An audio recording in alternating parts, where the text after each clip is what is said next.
feel me like they ever be. Dealing with these devils that stay above it all. Every long time it takes a little even through the wickedly, cause you bumping your gums. The same energy when you hear your boy come like a dog. Let my name in your mouth, like spit on your tongue and come like you. I say you better run, boy, run. I've been home, bro, out the way, working on my soul, even on the stroll. You know, this and that, acting hard, connect the dots on these weirdos like dominoes, moving blocks to the second house in this Peter Road. Authentic to my city like Papa Joe was my dynasty. 94 used to rock it, I just dream, shaking, go for the goal. Dancing in coasters, I'll never fold. These boys shaking like Ross, Mr. BCL's in the studio. I walk through the fire like them two boys with a Bendigo, just wait a pseudo. To my CEO, some prize on the job. Rock riders is cargo. I step in any pride like the fucking hockey boy. I'm too ice cold. You keep opening your gums. E5, oh, you better run, nigga, run. Everybody gets scared when the rappers got a gun. Boy, you keep opening your gums. It's a dip boy, call me Walks in November. That's my middle name, these shoulders cold like the winter. My lineage of priesthood, that's royal like silver. Don't put my clan, these turtles have shell like Spencer. I came up with the business, so I'm Shaquille to the center. With no regard for human life, son of God, when I enter, I injure any goal, I'm in the arena when I to my opponent's old meal, taking L's unless you a bender. It's sauce water, splash town like sauce water. Your sauce taller, shrimp nigga tossed and bad water, 10 toes. Arm swinging out of this red shine, miraculously. With 2 fish to $5, say pardon me. These the sausages out of pocket, these angels trying me. For a piece of 5 and counting calories. Can't tell I've been in the gym, look at my anatomy. You should carry the status, throwing shake full of hypocrisy. Keep bumping your gums, E5, oh, you better run, nigga, run. Everybody gets scared when the rappers got a gun. Boy, you keep bumping your gums.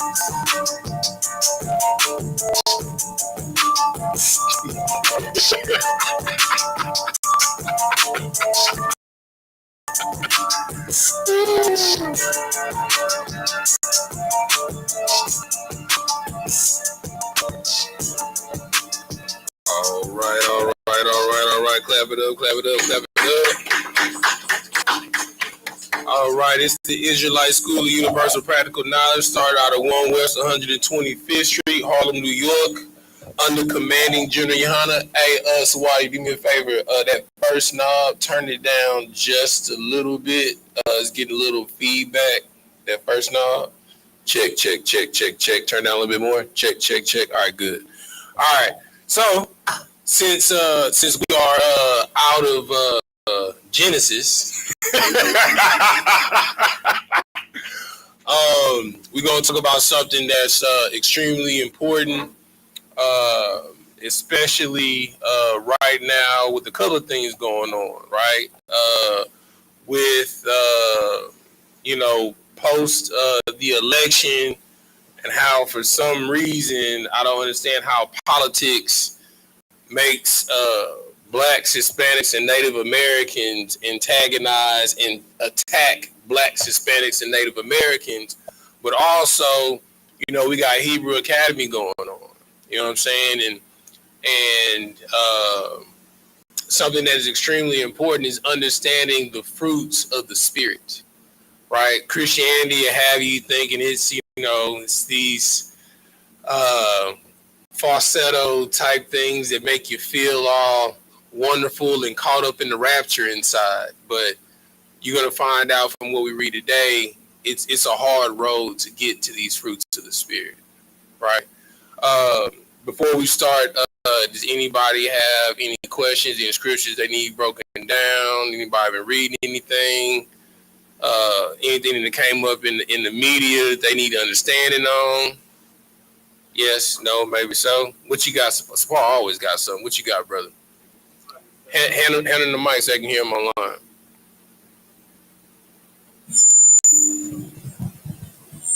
Turn the second one down.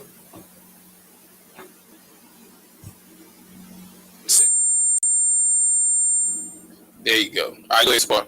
Salakia, if I may, so I heard yesterday a brother, when we was at at Hebrew Academy, he brought the Nephilim up. What exactly is the Nephilim, and what scriptures can you use for them? Oh, no sweat, no sweat. All right. So I mean, you're taking us back where we left from, brother. You're taking us back to Genesis. Well, so like we've been in so long, I just want to recap a little bit. No, it's all good, brother. It's all good, brother. I ain't mad at you at all. I ain't mad at you at all. So you want to go to, let's see, Genesis. I think it's chapter. I want to say chapter 3 or 4.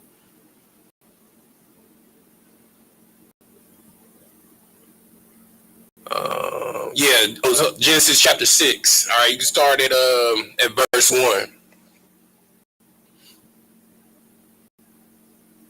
And I'm calling this the book of Genesis, chapter 6 and verse 1. Mm-hmm. And it came to pass when man began to multiply on the face of the earth, Mm-hmm. and daughters were born unto them. Mm-hmm. Verse 2. That the sons of God saw the daughters of men, that they were fair, and they took themselves wives, of all which they chose. Mm-hmm. Verse 3. And the Lord said, my spirit shall not always strive with man, for that he also is flesh.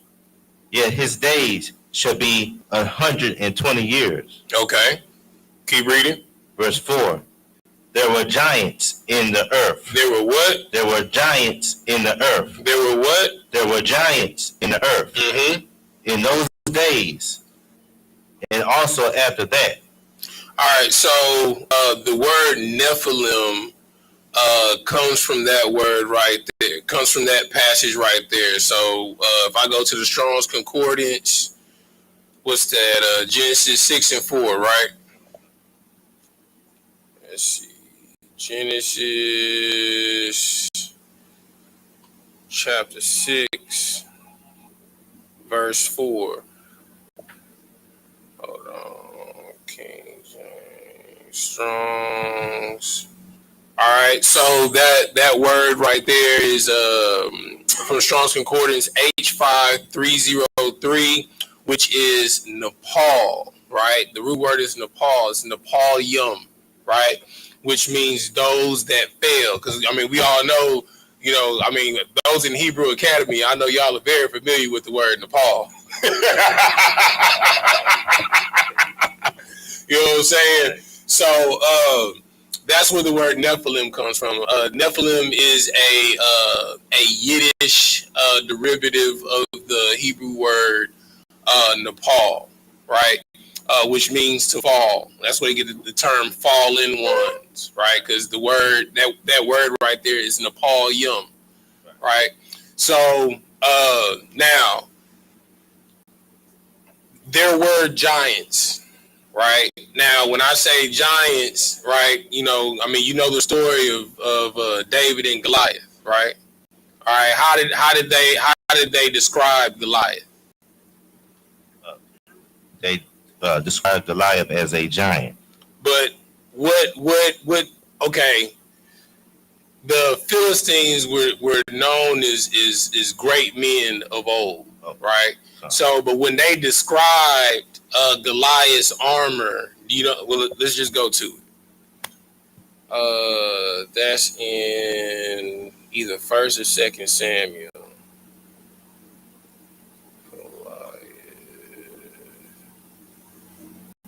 Armor Bible verse.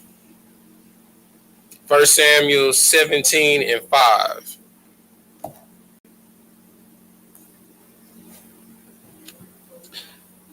This book of 1 Samuel, chapter 17 and verse 5. Mm-hmm.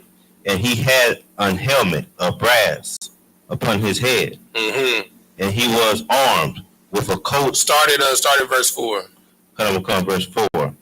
And there went out champion out of the camp of the Philistines, Mm-hmm. named Goliath of Gath, whose height was 6 cubits in a span.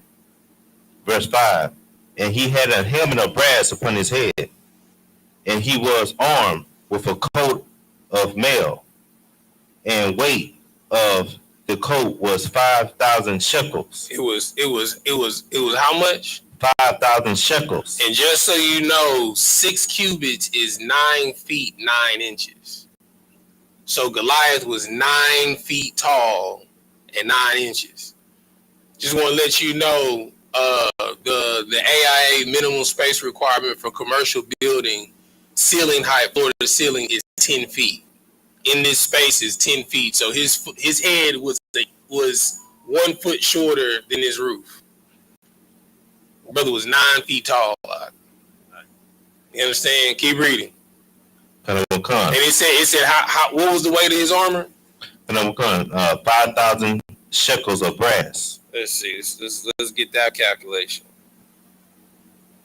How much is 5,000 shekels of brass in pounds?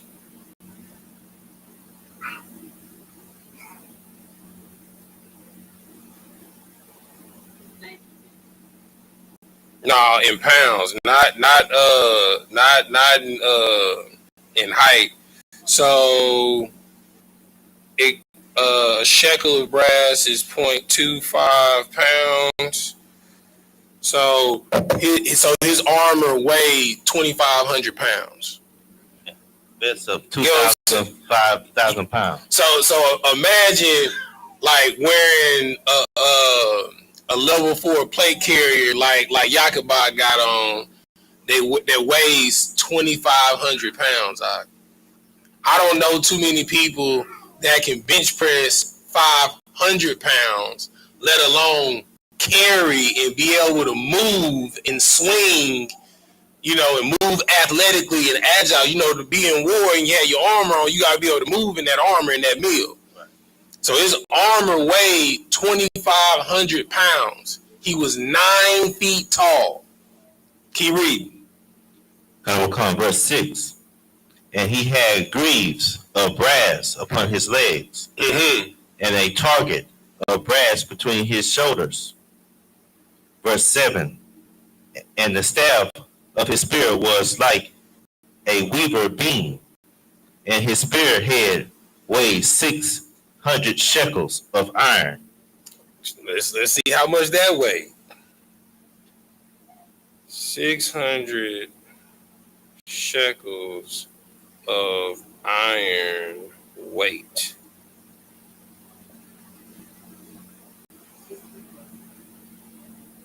Should we just go, let's see, 600 shekels of iron. Nah, that's way more than 50. Oh, so 600 shekels of iron, yeah. You know what I'm saying? So that's a little bit over 16 pounds. So what he was wielding weighed 16 pounds. You know what I'm saying? Like you have you ever lifted up a 25-pound dumbbell? Imagine wielding that. You understand? Right. Yes. Like that was his weapon. So his armor weighed 2,500 pounds. His weapon weighed, we just gonna say, 15-pound dumbbell. What you got, Y.A.H.N.Na? Right, that was just the blade. That wasn't even the stick that was holding the spear on the blade. That was just the stick. You know what I'm saying? Right. So this is a behemoth of a man. You understand? And it was a tribe of them. Right? So the answer to your question, were there giants in antiquity? Yes. You know what I'm saying? Now, depending on how your boy was talking about the Nephilim, now we don't teach in Israelite School of Universal Practical Knowledge that the Nephilim had sex with the daughters of men. You know what I'm saying? Because the scripture says that the sons of God, and we know that the sons of God were who? The ones that came from Adam. Adamites. Right. Right? Adamites. You know what I'm saying? So the Adamites started mixing with the other nations that were around at that time. We know that there were other nations because Cain, when he left off, he went into the town of Nod and he took a wife. So there were other people upon the face of the earth, and we also know that because the serpent in the garden is a man. Right. You know what I'm saying? That was a man of another nation that was trying to talk Eve into following another culture that the Lord told Adam explicitly not to deal with those trees in the garden. And we know that those trees are different men, different nations. Right. You know what I'm saying? All right. You got any other questions on it? So just to get it straight, so the Nephilims were all another race of people. Right. So Nephilim is the word used for giant in the Bible. Right. So the root word, the Hebrew word is Nepal. Nepal, right. Okay. And if you're asking were there giants in antiquity, hell yeah. You know what I'm saying? I just gave you one. It was a tribe of them. It was a nation of them. I mean, hell, you go to Kenya. I mean, hell, Yao Ming. You know what I'm saying? How tall was Yao Ming? Yao Ming was like what, 7'10", 7'6". That's a giant. Shaq is a giant. Go ahead. What you got? So like I said, you were saying how much was the 5,000 shekels as far as? So it said so. According to here, the shekels of bronze is 0.25 pounds.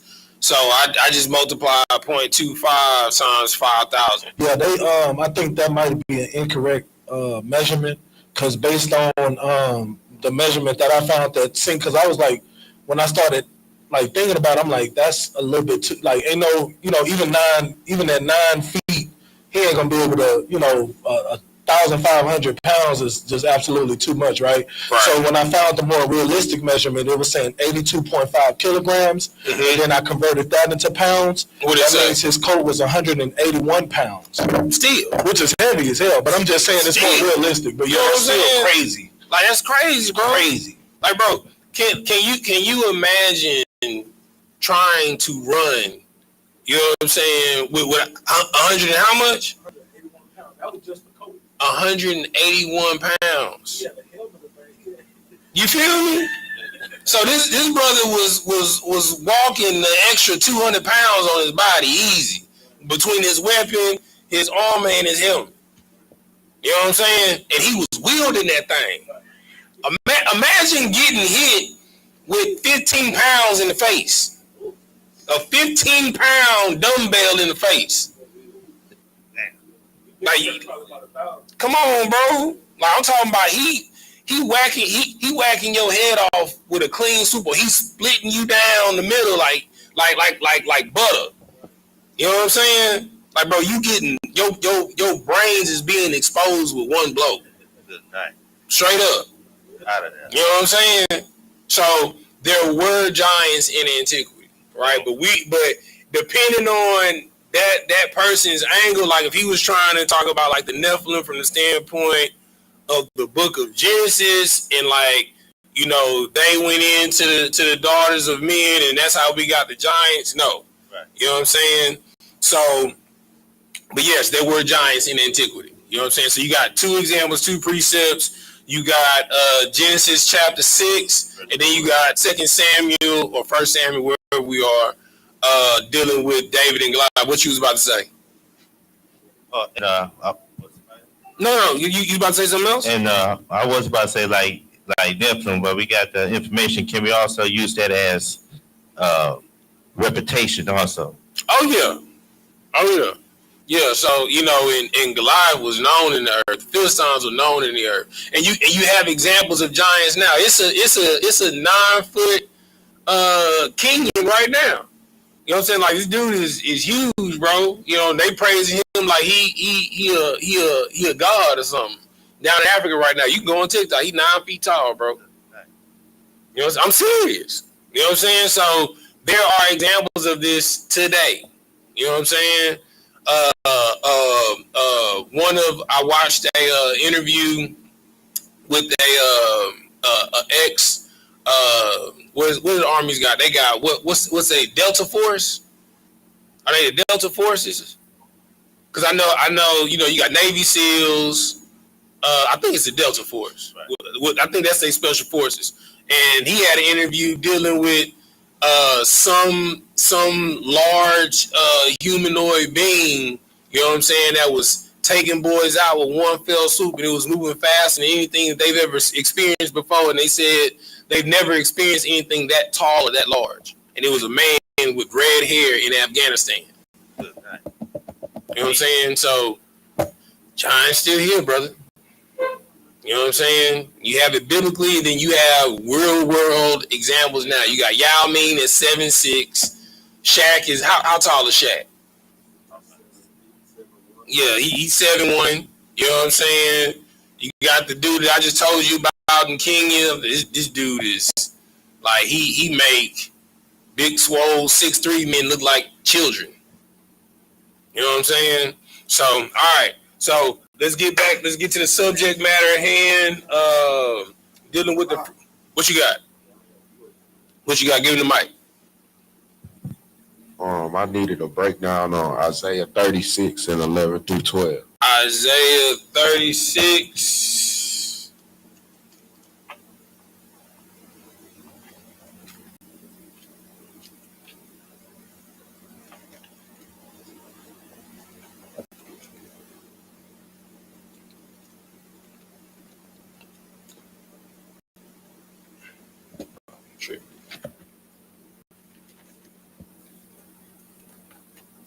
All right, go ahead. Then said Eliakim and Shebna and Joah unto Ribshak. You said 36 and 7? 36 and 11 through 12. All right, go ahead. Unto Rishabka, speak, I pray thee. Just turn it. The water. Unto thy servants in the Syrian language, for we understand it, and speak not to us in the Jews' language, in the ears of the people that are on the wall. Mm-hmm. Verse 12, Rishabka said, hath my master sent me to thy master, and to thee to speak these words? Hath he not sent me to the men that sit upon the wall, that they may eat their own dung and drink their own piss with you? Mm-hmm. What's your question? I wanted to know why he asked them to speak in the Syrian language instead of the language of the Jews when he was a Jew. So it's the same thing during the Hellenization period during the time of the Maccabees, right? So right now we're in the Assyrian captivity, right? So it was frowned upon to speak your native tongue, and everybody. It's the same thing when our Issacharite brothers come to Texas, be like, you're in America, speak American. You know what I'm saying? Don't be speaking that Espanol, that them chalupas. You know what I'm saying? Like they want you to speak so they can understand you, so you ain't plotting against them. Hey, Yakabat, the back of the front of the receiver for the portable mic, turn that down. That's what's feeding back into there. So I mean, it's pretty much that. You know, like in the Hellenization period, you couldn't speak your language, you couldn't profess that you was a Jew, nor could you keep any feast days whatsoever at all. You know what I'm saying? So it's simply that. You know what I'm saying? So each captivity, they pretty much kind of had the same rules, but the Greek, the Hellenization, the Greco-Roman captivity, it was probably one of the worst, and then it progressed when they brought us over here. Because, I mean, we still are under Greco-Roman society. All right, no sweat. All right. Okay, go ahead. What we got? It's like, I don't mean to, you know what I mean? But, I've been pondering about this for a while, like in the book of Jonah, chapter 4, verses 6 and 7. I would wonder, like, what is the general meaning? Why did the Most High? You said Jonah what? Jonah chapter 4, verses 6 and 7. Read it. the book of Jonah, chapter 4 and verse 6. Mm-hmm. And the Lord prepared a gourd and made it come up over Jonah, that it might be a shadow over his head. This is funny because me and Kat was just talking about this yesterday. Go ahead. To deliver him from his grief.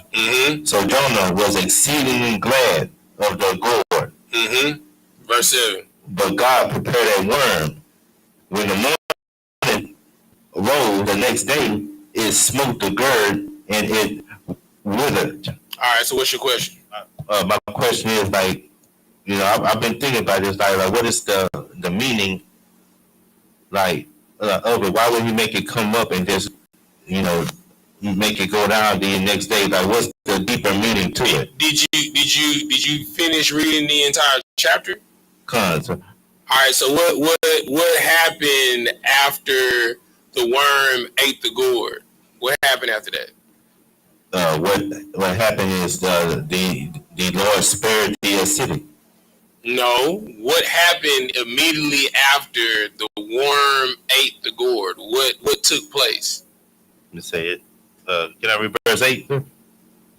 Or go ahead. Verse 8. And it came to pass when the sun did arise that God prepared a vehement east wind, and the sun beat upon the head of Jonah, that he fainted, and wished in himself to die, and said, "It is better for me to die than to live." Keep reading verse 9. Verse 9. Verse 9. And God said to Jonah, "Doest thou well to be angry for the ground?" For the gourd. For the gourd. And he said, "I do well to be angry, even unto death." Keep reading. Verse 10. Then said the Lord, "Thou hast had pity on the gourd, for which thou hast not labored, neither made it grow, which came up in a night, and perished in a night." Verse 11. Verse 11. And should not I spare Nineveh, that great city, wherein are more than 60,000 persons that cannot discern between their right and between their left hand? So the deeper meaning is that Jonah was mad of a gourd that he didn't plant, nor did he nurture, for it to rise up and to give him shade in the hot day that the Lord took away.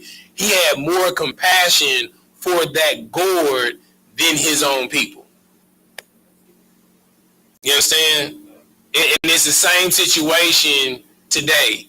Our people have more compassion for our oppressors in their nation than our own people. Like blacks, Hispanics, and Native Americans, we code switch when we're around the white man.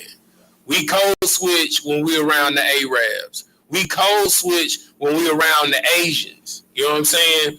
But you be hard nosed, 10 toes, standing on business towards your brother. You know what I'm saying? You have more empathy and compassion to something that has nothing to do with you. You know what I'm saying? Nothing that gives you any nourishment. Something rise up and the Lord is going to destroy in the night, and you're going to be just like the children of Israel in the wilderness, saying that you take us out of Egypt so that we can die. Then to work hard to save your people and build your nation. That's the deeper meaning, and that is the lesson. You know what I'm saying? Jonah had more compassion for a plant than he had for his own people, because he didn't want to be a hypocrite. You know what I'm saying? It is better to prophesy that the Lord will do something and the Lord repent from his anger and not do that thing in destroying your people than you prophesy that your people will be destroyed and they get destroyed. So it felt like Jonah was using the Lord's power as a weapon. Right. I mean, the whole issue, the reason why Jonah ran on that boat and they ended up overboard is because he didn't want to go to Nineveh and tell them that the Lord was going to destroy them, because he knew if he told them that the Ninevites would repent. You know what I'm saying? And if they repented, he would look like a hypocrite. You know what I'm saying? Because he's supposed to be a prophet of the Lord, and if he prophesies something and it don't come to pass, he gonna look like a hypocrite, like a liar. So he was more concerned about that than his people turning from their wicked ways. Like his reputation. Say it again. He was more concerned about his reputation and salvation of the people. There you go. There you go. That's the spirit of the Pharisees and the Sadducees. That's the spirit of a Christian pastor. That's the spirit of a false prophet. They're more concerned about their reputation and the praise that they get from men and the traditions of men than carrying on the traditions and the honor and integrity of the Most High God and following Christ circumspectly. You know what I'm saying? So like when you concern, when you, it's just like when Christ said, don't be like the Pharisees going out and praying on the street corners, for they have their reward. They want to be seen. You know what I'm saying? But you, when you pray, you go into private and you pray to your Father alone. And he that you pray to secretly will reward you openly. You know what I'm saying? All right, no sweat. All right, so where we at? All right, so I think Malachi got the first scripture. Let me see where we at. John 15:2.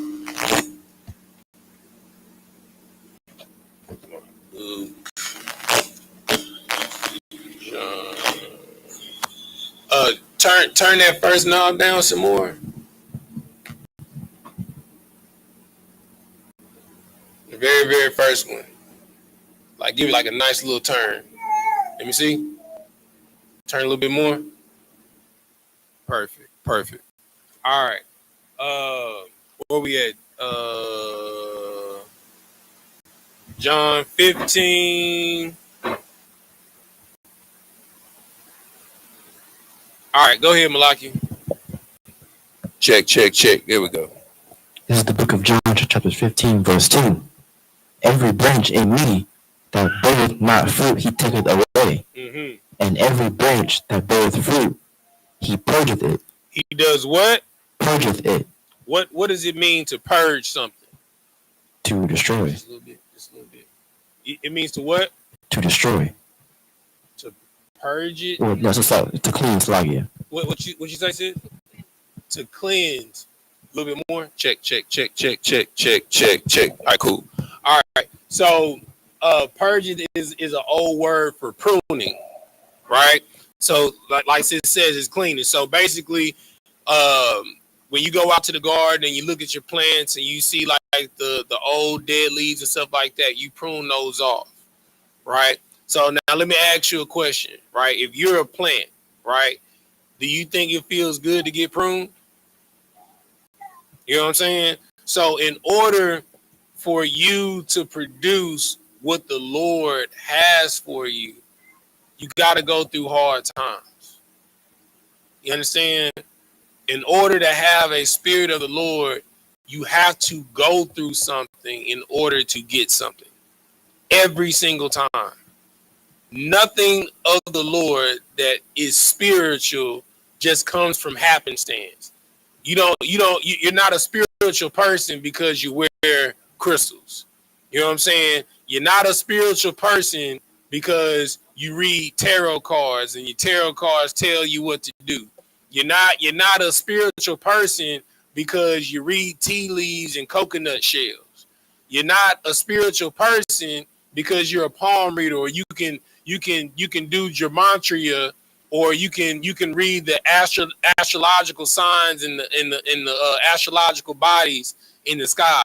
That does not make you spiritual. But what makes you spiritual is how you treat your brother, your mother, your sister, you know what I'm saying, your wife, your husband when things get hard. That's what makes it spiritual. Matter of fact, give me Isaiah 45:8. Give me that. Somebody give me Isaiah 45:8.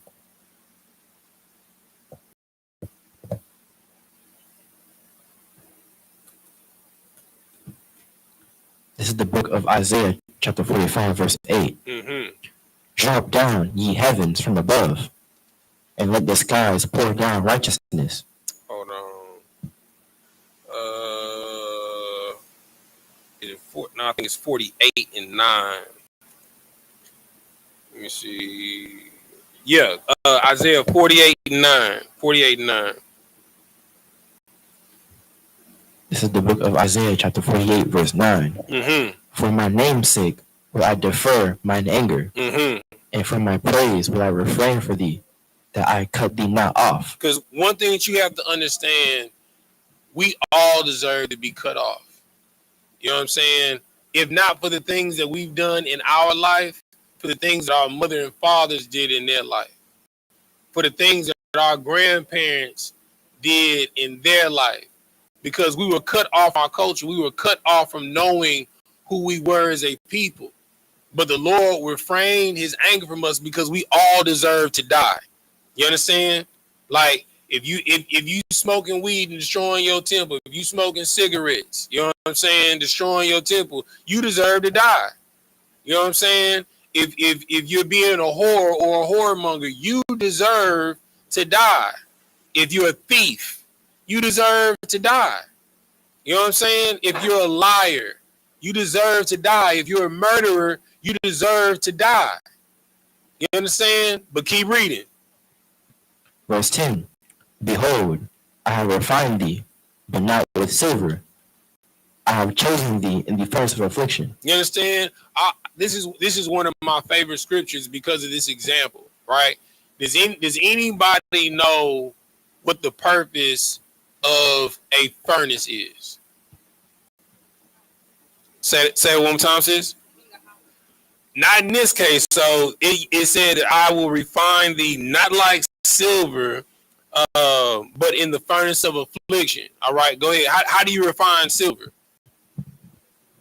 You burn it. You do what? You burn it. Right, because when you pull it out of the ground, any precious metal, so gold, silver, platinum, it looks like a dull ore with a whole bunch of minerals attached to it and intertwined to it. So you got to put it in an oven and you got to heat it up to a minimum of 100 Kelvin, which is 100,000 degrees, right? And it's that heat is going to burn away any gems, any minerals, any dirt, any type of lackluster material, and what you're going to be left with is the purest form of that ore. You understand? And he said that I'm not going to refine thee not like silver, but in the furnace of affliction. He's going to refine you in hard times in hell. Your spirit does not bear witness. Your spirit does not appear when things are good. You know what I'm saying? When things are good, everybody's good. Everybody's happy. You know what I'm saying? Everybody, girl, what you want? I got you. Boy, what you want? I got you. Come on, bro. What we drinking? What we doing? I got you. But how about when that bank account is negative $250? How about when you didn't got a notice from the light company, if you don't pay this light bill by 5 p.m. today, your light's going to get cut off and the bill is $150 and you know you got $5 to your name and you ain't even got groceries for the day to feed your family.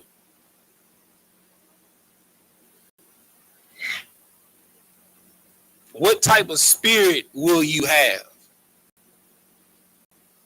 The only way that you gain patience is people trying you. The only way you know how to love somebody is you got to experience hate. All right. So matter of fact, let's go to where the fruits of the spirits are. Go to Galatians 5:18. That's in the New Testament. We're gonna go to Galatians 5:18, and somebody pull for the first fruit of the spirit, 1 John chapter 5, verse 2 and 3. And whoever's going to be reading out of Galatians chapter 5, you might as well go ahead and hold it because we're going to be going backwards and forwards from them.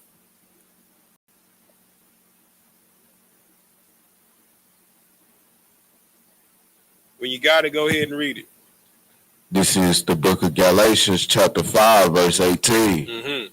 But if ye be led of the Spirit, ye are not under the law. Mm-hmm. Verse 19.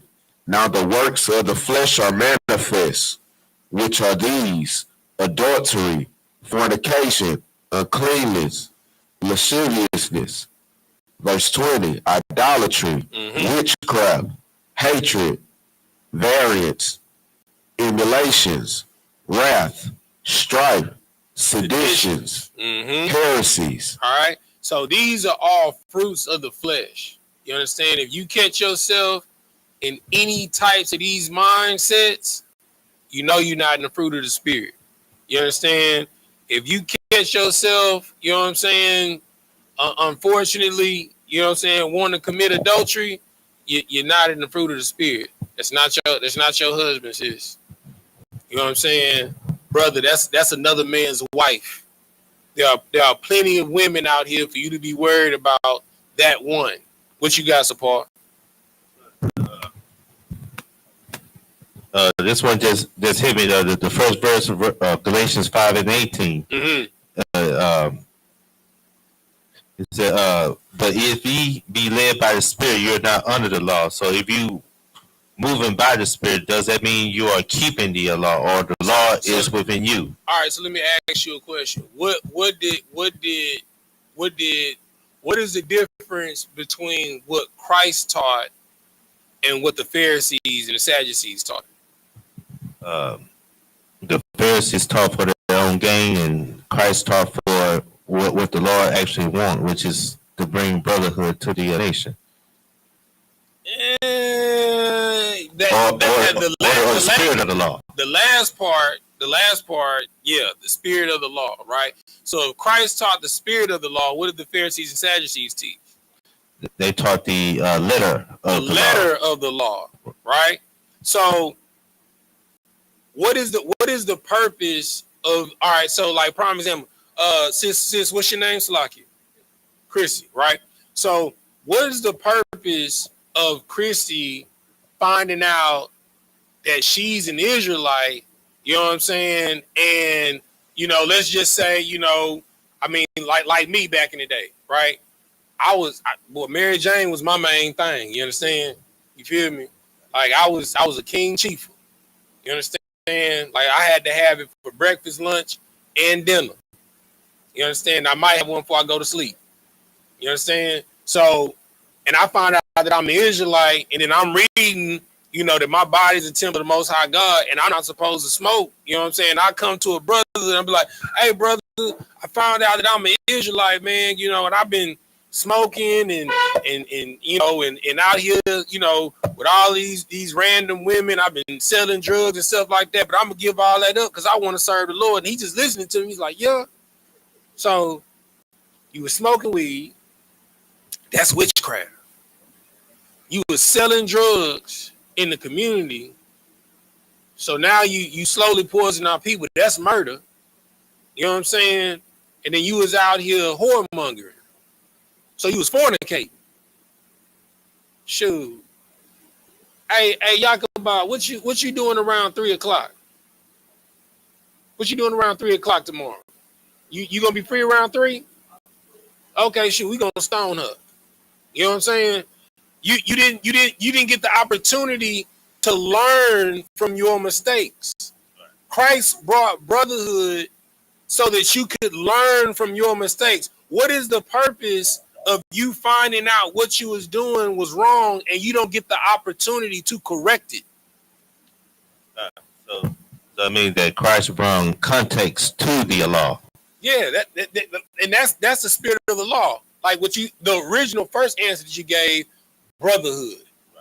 You understand? Whenever the Pharisees and Sadducees brought someone to Christ to try and trip him up, like prime example, the woman that committed adultery, what did Christ tell the woman after he wrote all of the sins on the ground and he said he without sin cast the first stone? What did Christ tell the woman? He said, go about your way and sin no more. He said, go and do what? And sin no more. Exactly. So how does she learn from her mistakes? You understand? and walk righteously if we kill her right then and there? To show her that there's mercy. Because one thing that you have to understand, in order to kill someone for their sin, you yourself have to be perfect. You understand?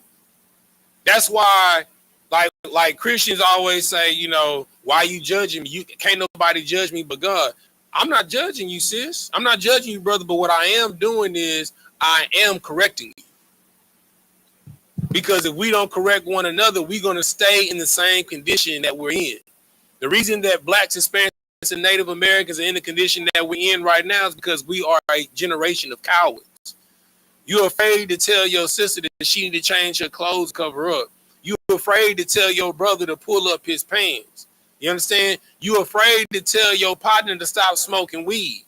You're afraid to tell your partner to stop being a thief. You understand? You're afraid to tell your sister to stop being a whore. You're afraid to tell your partner to stop being a whoremonger. We are a generation of cowards because we do not love one another. We hate one another. We lack brotherhood and sisterhood. You treat each other like this because in actuality, you want your people to die. You smoke because you want to die. You eat it. Let me ask you a question. Is it a hidden thing that to know that pork gives you high blood pressure and hypertension? You know what I'm saying? That's a known fact, right? Is it a hidden fact that if you smoke cigarettes, it's not that you might? On the box, it literally says that you will get cancer, right? But yeah, we still do it. That's because your flesh yearns to die. Your flesh yearns to go back from which it came from, the dust. You understand? Your spirit yearns to go back to the Lord, but your flesh yearns to go back where it came from, the dirt. So that's why you have to check your flesh, because all it wants to do is OD on pleasure. You know what I'm saying? And that's what we're reading about right now. It wants to OD on adultery. It wants to OD on fornication.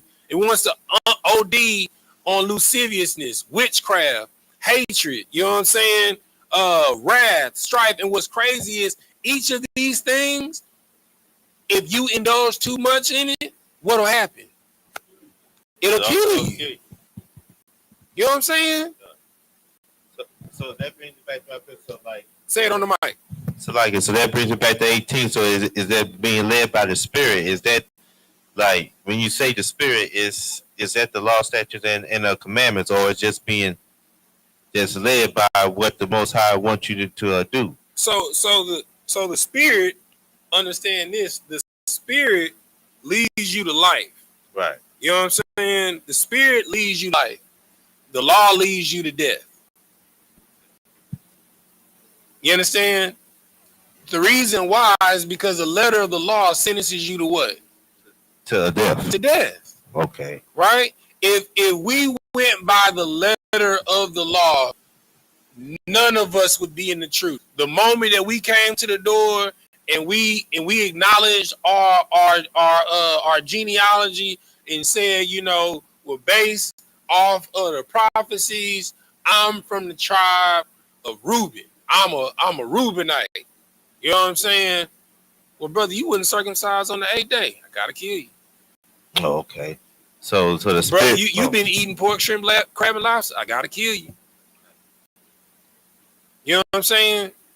I mean, if you want to be Reuben, if you just want to be a Gentile like you was in the world, a heathen in the world, you can go be that.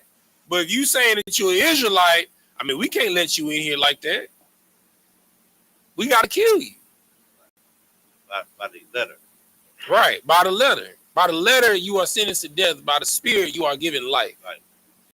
So the Spirit is basically the original context. Right. Okay, it's like, because remember, Christ hung the law on two things. What was it? He hung the law on two things. The law is love the Lord thy God and love your brother as yourself. That's it. Because when you love your brother as yourself, you won't sell them drugs. You won't feed them things that'll give them diabetes. You won't sell them things that'll give them cancer. You know what I'm saying? You won't sleep with your brother's wife, with your father's wife. You know what I'm saying? Sis, you won't sleep with a man that's not your husband. You won't do detestable acts of idolatry. You won't go and worship other gods of wood and stone.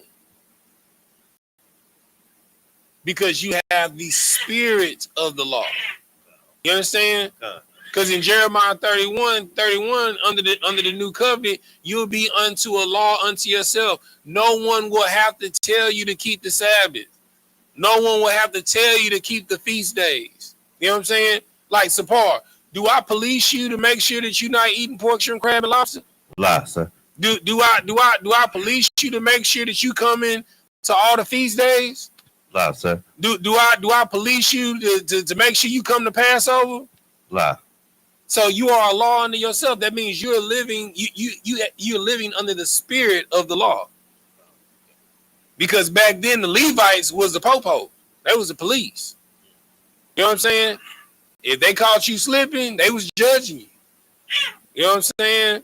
And your judgment might be a sacrifice that you have to make to make amends and atonement. If you couldn't make atonement, I mean, your sentence was either execution or excommunication. You was either kicked out of the nation or you was killed. That's simple. Now, what happens if you poor, you know what I'm saying, and you don't got no sheep or no doves to sacrifice? Guess we just got to kill you, huh? That's not brotherhood. I guess if you poor, we just kick you out of the nation. That's not brotherhood. That's why the Lord said that your sacrifices mean nothing to me. You know what I'm saying? I would not. He said I would not congregate in your solemn assemblies because their heart wasn't circumcised. They didn't have the fruit of the Spirit. They didn't have any brotherhood. They didn't have any sisterhood. All right. All right, let's get back to it. Where we stopped at? We stopped at verse 21. Galatians 5:21. This is the book of Galatians, chapter 5, verse 21.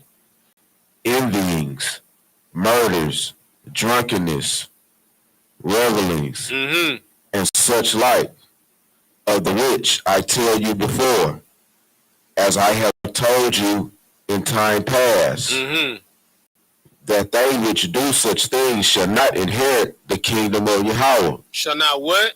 Shall not inherit the kingdom of Yahweh. That's indefinite.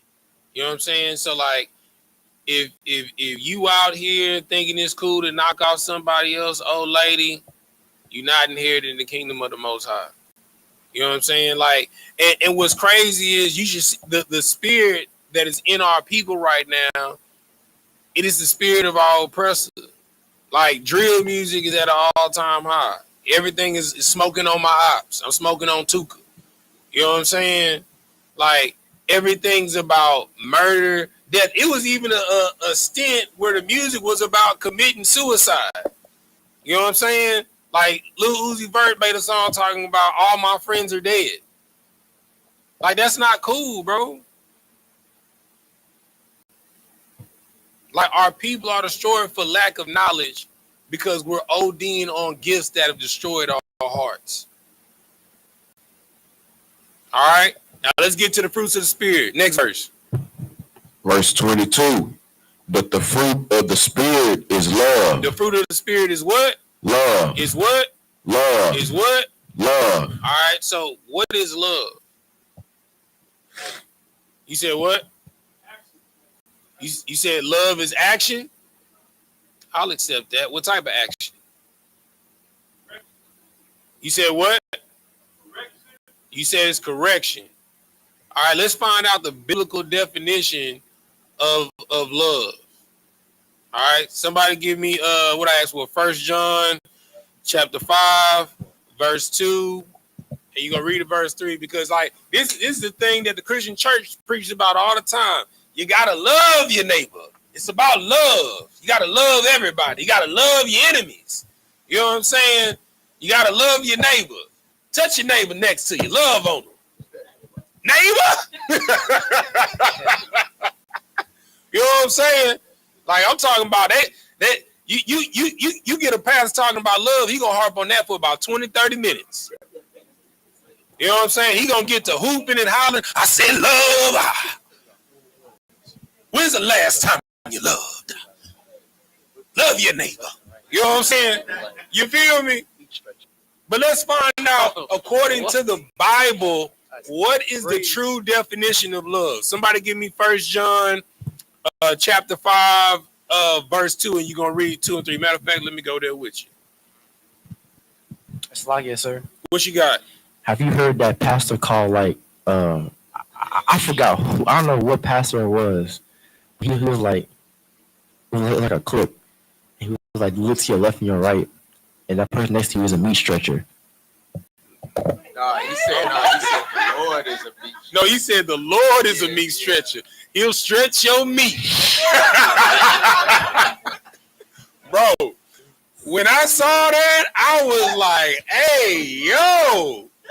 Like, bro, what? Imagine if Christ came back and he'd be like, Lord, I just want to thank you for stretching my meat. You feel me? The Lord gonna say, what you say? Say that one more time. You know what I'm saying? Like, what? The Lord is a meat stretcher. I mean, he put some bass in his voice. He said, he'll stretch your meat. You know what I'm saying? Yeah, that was crazy. You know what I'm saying? You feel me? All right, so let's find out what the definition of love is according to the Bible. When you got to go ahead and read it. This is the book of 1 John chapter 5, verse 2. Mm-hmm. By this, we know that we love the children of God. All right, so this is how you know you love the children of God. So, you know, your brother, your sister, you know, your father, your mother, your husband, your wife, your kids. Let's find out how you know how you love the children of God. Go ahead. When we love God and keep his commandments. Oh, okay. All right. So, okay, well, that's just loving other people. I mean, but that's not what real love is. Well, let's keep on reading. Let's find out what the love of God is. Go ahead. Verse 3. For this is the love of God. Keep reading. That we keep his commandments. And read. This is my favorite part. Keep reading. And his commandments are not grievous. It's not hard not to lie. It's not hard not to steal. It's not hard to only sleep with your husband. It's not hard not to sleep with your brother's wife. It's not hard not to eat pork, shrimp, crab, and lobster. You know what I'm saying? It's not hard not to smoke weed. It's not hard not to do what's the new kids doing? They're doing that galaxy gas, huffing galaxy gas. Oh yeah. So look. No. So galaxy gas is the nitrous cartridge for whipping cream. Yeah, they're huffing whippets. So and I'm talking about they got the huge dumb canisters that's used for industrial machines of whipping cream that they out here doing whippets. And you know what's so diabolical about it? You can order it from Costco. You can order it from Sam's. You can get it from Walmart. It's to the point now, if you go on Sam's or Costco right now, they on back order. So, give Sister Mike. Give Sister Mike. We suspended 3 students yesterday for having all of that on campus. I'm talking about they when they hit it, they out they body. They're going in the bathroom, getting high, and then they come in your classroom looking at you and like a zombie, zoned out. I'm talking about. And then when I say they hit it, and then they sound like this. Oh, it was like, bro, these kids sounding like 75-year-old men that been smoking their entire life. But see, I ain't gonna say we. Some used to do it back in the day, but they took the helium out of the balloons and did the exact same thing. Right, or spray paint, huff and spray paint. Yeah. But it's never been like this. I mean, like, it is a huge situation. No. I would say the ones that we suspended, they learned to play friends. Just to be popular and hang out with who they was hanging with. So on TikTok, like I'm talking about these boys got. Ain't nothing in here. They got canisters the size of that speaker that they whipping. Yeah. You see the diameter of that speaker? They have whipping cans that size that they're ordering. Like Costco is on back order for Galaxy gas. You think I'm BS and look it up, door. You understand? So the first and most important fruit of the spirit is love. You understand? And love is telling you not to lie. You know what I'm saying? Love is telling you not to eat pork, shrimp, crab, and lobster because what it's going to do to your body is against the law, statutes, and commandments. You know what I'm saying? So when Yahweh was talking about correction, that's what the correction is. It's the law. You know what I'm saying? Like me and my wife, we have discussions all the time. You know what I'm saying? And she'll tell me how she feel on the matter. You know what I'm saying? And and we'll talk about it. We'll discuss it. I was like, well, I'll be like, I understand how you feel, but according to the scripture, this is what the scripture says. This is why we got to do it like this. You know what I'm saying? Like this, and that is the most important thing because that keeps the brotherhood intact. If I offend you, you know what I'm saying? If you don't tell me that I offend you, how can we mend it? That's brotherhood. That's the second most important law. To love thy brother as thyself, or to love thy neighbor as thyself. That's the golden rule, to treat your brother like you want to be treated. That's love. Not putting someone in a condition that you want to be put in. You know what I'm saying? Not saying something to someone that you wouldn't want said to you. Not interacting with someone in a way that if someone acted that way with you, you cut the fool. That's love. All right. Give me let me see. Give me John 14 and 15. Let's find out what Christ said about love. So now that we know the definition of love is, you know what I'm saying? Love, when you love the children of God, you keep the commandments. And the love of God is keeping the commandments. And he said it's not grievous, it's not hard. Now let's find out what Christ said about love. Go ahead. John 14 and 15. This is the book of John, chapter 14, verse 15. Mm-hmm. If you love me, keep my commandments. Oh, Christ said, if you what? If you love me, keep my commandments. So basically he said, if you keep the commandments, keep the commandments. If you love me, keep my commandments. Because we know that love is keeping the commandments. So you can't say that you love God and you can't say that you follow Christ and you love Christ and you smoking weed. You can't say that you love Christ and you eating pork, shrimp, crab, and lobster. You can't say that you love Christ and you celebrating Thanksgiving and Christmas. Right. You can't say that you love Christ and you celebrating Halloween.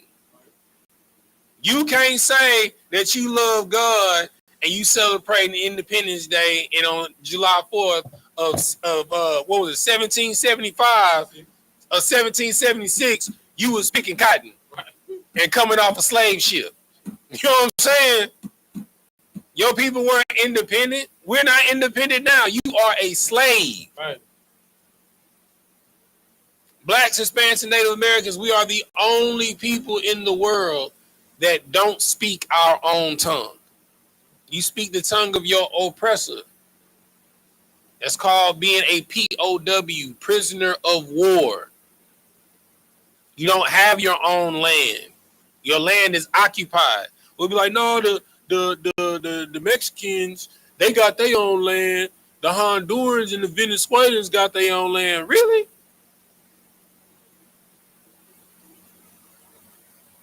I mean, Venezuela, all their oil belongs to the United States of America.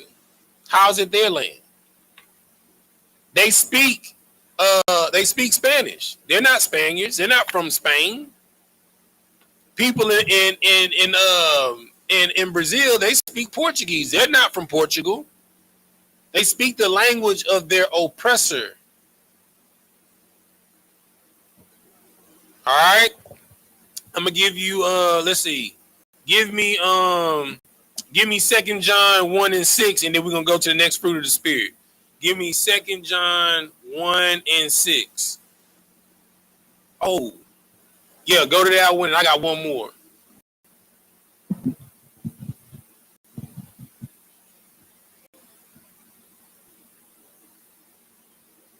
Whoever got to go ahead and read it.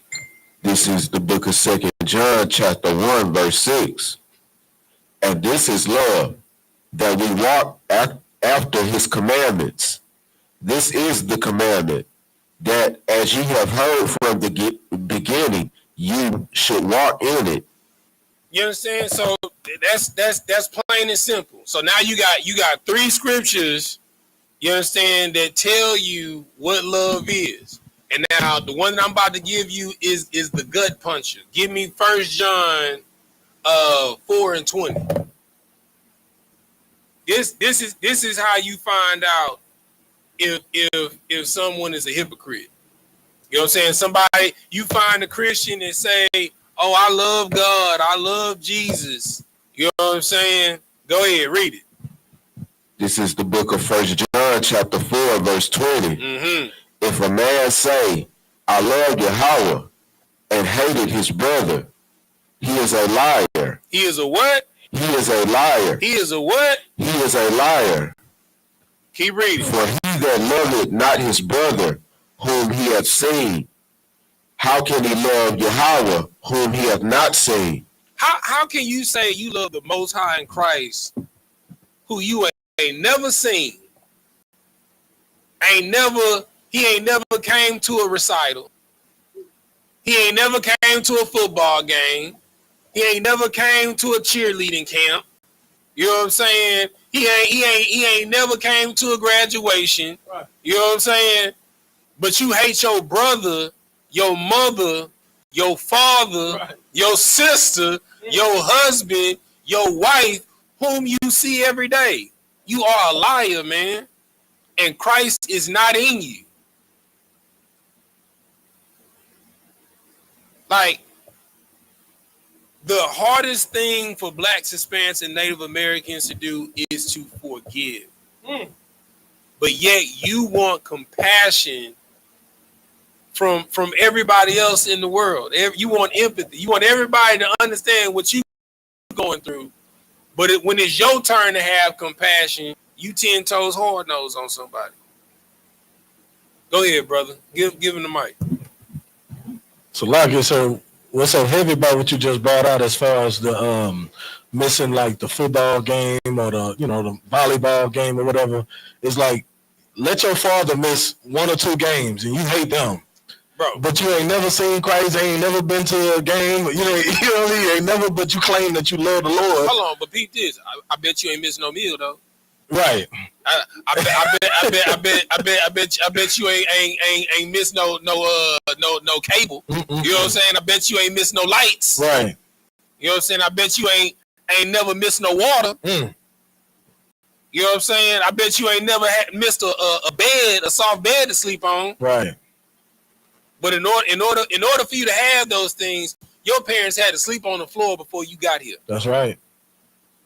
You know what I'm saying? Mm. They had to know what it was like to drink water to go to sleep on a full stomach. Mm. Sometimes you eat and your parents don't, just so you can be nourished. That's love. Love is sacrifice. Love is service. Love isn't just about what can you do for me. No, it's about what can you do for others. It's about getting uncomfortable for other people.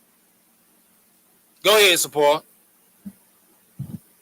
And it's like if I may say, like everything that you're saying with love, can we go back to that Galatians scripture and use that as like you walking with the spirit, right? Yeah, so that's the spirit. So the spirit is love and context that when Moses gave the law to the people, like the original meaning, what the Lord wanted from the get-go. Exactly. Right. So I'll give you a perfect example, right? So this is the perfect example of. All right, so we know that love is following the law, statutes, and commandments, correct? All right, so we know that Christ taught the spirit of the law, the Pharisees and Sadducees taught the letter of the law, right? So this is me not showing love.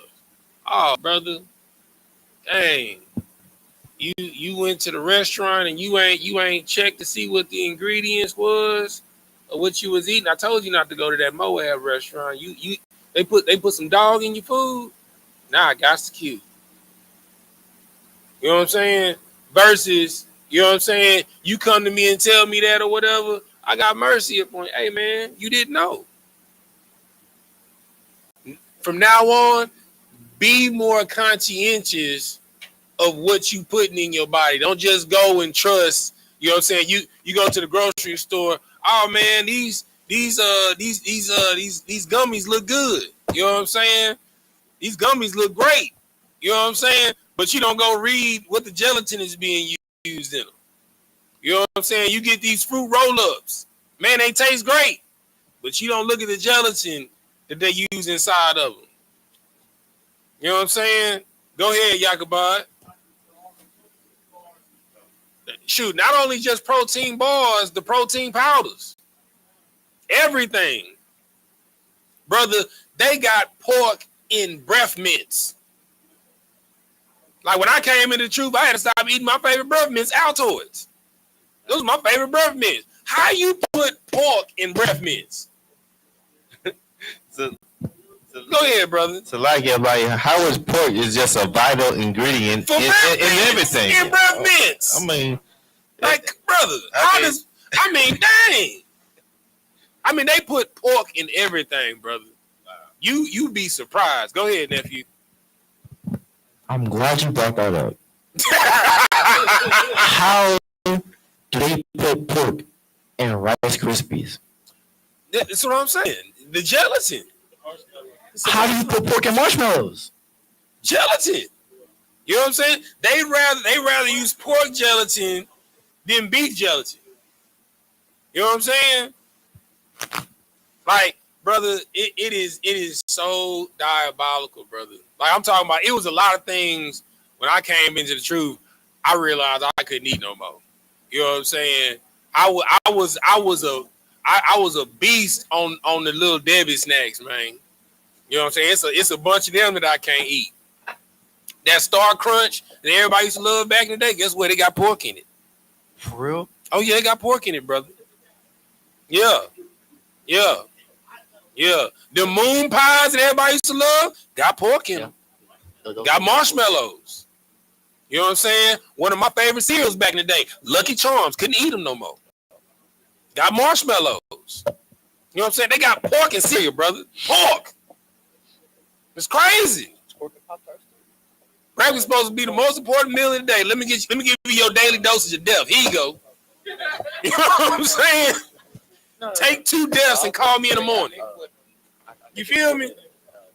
So, oh yeah, and don't get me started on the Pop-Tarts.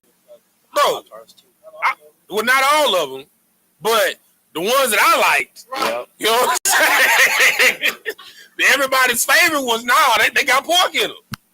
You know what I'm saying? Bro, I used to smash the Pop-Tarts, bro. You know what I'm saying? You feel me? It's wild pork. You know what I'm saying? But pork berry. You feel me? All right. So now let's go to the next fruit of the spirit. Let's go back to Galatians chapter 5. Let's see.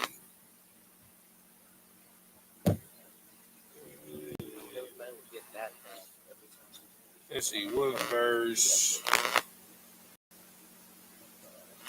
All right, 5 and 22. Let's find out and why he about to read 5 and 22 again. Somebody give me Deuteronomy 28 and 47.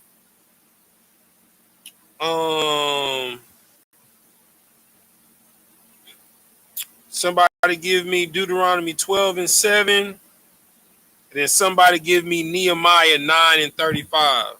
Go ahead in Galatians, whoever got it. This is the book of Galatians, chapter 5, verse 22. Mm-hmm.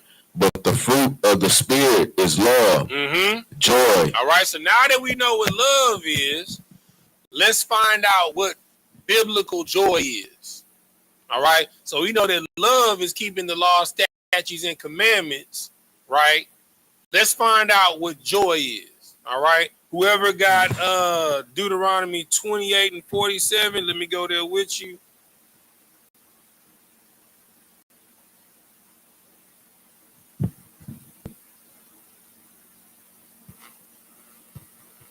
All right, go ahead.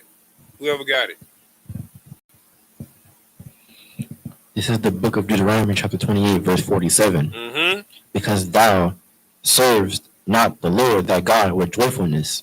Hold on. Because thou what? Serves not the Lord thy God with joyfulness, and with the gladness of heart, for the abundance of all things. Verse 48. Therefore shalt thou serve thine enemies, which the Lord shall send against thee, in hunger and in thirst. Understand this. Joy comes from service. You don't believe me? Let me give you an example, right? The times that you are the happiest, it's always when you do something for someone else. You understand? Like prime example, like for the sisters, like when they spend all day, you know what I'm saying, prepping, you know, like a special date for y'all. They got gifts and all of this stuff or whatever, and they just can't wait for you to come home just to see the look on your face. The joy came from the hard work and labor in the service to someone else. For a parent, the greatest joy that they see is their child to go from that little bitty baby that they had to carry everywhere, that couldn't walk. Now that child about to graduate high school. Now that child is about to graduate college and go on to do great things. Because they knew that the service that they had to render for that child to get to someone that couldn't talk, couldn't walk, couldn't feed themselves, didn't know how to wipe their own behind, but now is a functional being in this society, and better yet, they're a priest or a princess helping their nation. Nothing brings a parent more joy. Or better yet, nothing brings a farmer more joy than after watching a field that he plowed and plant seeds in faith and turn into a whole field of corn, or a whole field of wheat, or a whole field of watermelon, a whole field of grapes. You understand? Not only to where he's able to feed himself and his family, but he's able to sell off and to make money and wealth for his family. Joy comes from the service that you put in. Give me that scripture I asked for, Deuteronomy 12. 12 and 7. I'm sorry, 12 and 7. Whoever got it, go ahead and read it. This is the book of Deuteronomy, chapter 12, verse 7. And there ye shall eat before the Lord your God, and ye shall rejoice in all that ye put your hand unto. You shall rejoice in what? In all that ye put your hands unto. Ye and your households. You go read the verse 8. Wherein the Lord thy God hath blessed thee. Verse 8. Ye shall not do after all the things that we do here this day. Every man whatsoever is right in his own eyes. All right. So the things that you rejoice from are the things that you put your heart into. The things that you work hard for. You understand? If you're a college student, you rejoice when you get your diploma because you knew that you had to put in 120 credit hours, you know what I'm saying, to get your degree. You know what I'm saying? Or since a teacher, to get your certification to be a teacher. You know what I'm saying? How many days did you have to be a teacher's aide for minimal pay? You know what I'm saying? Before you got your check, you know what I'm saying, to be a teacher. Or all the work that you put in with these bad kids so you can be off all summer. You know what I'm saying? You rejoice from your labor. Joy comes from service. It don't come from the materialistic things. The reason why people enjoy vacations is because they worked hard for it. They work hard for the rest. That's why when Paul was about to die, what did he say? He said, I ran the good race. I fought the good fight. You know what I'm saying? He deserved the rest that he was about to get from all of his service and all of his labor.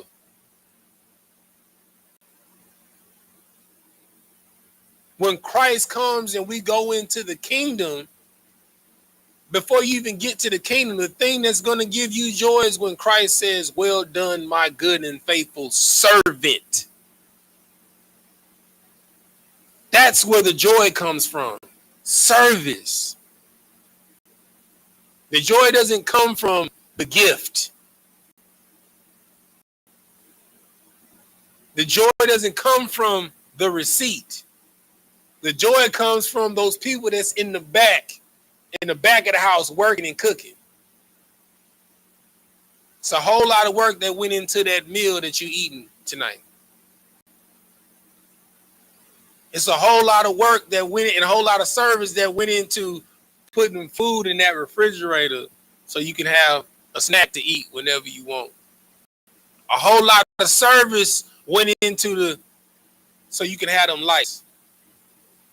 A whole lot of service went into so you can have transportation, gas to put in the car.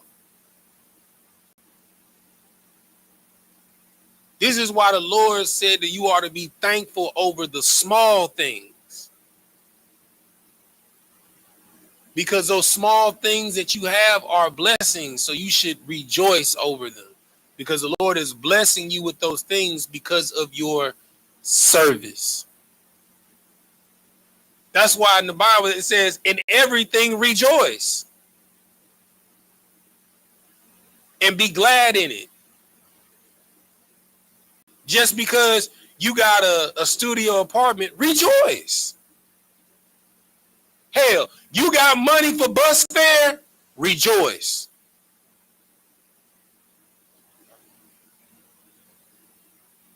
If you got money to get the famous Sapar double meats, you know what I'm saying, from Burger King, rejoice.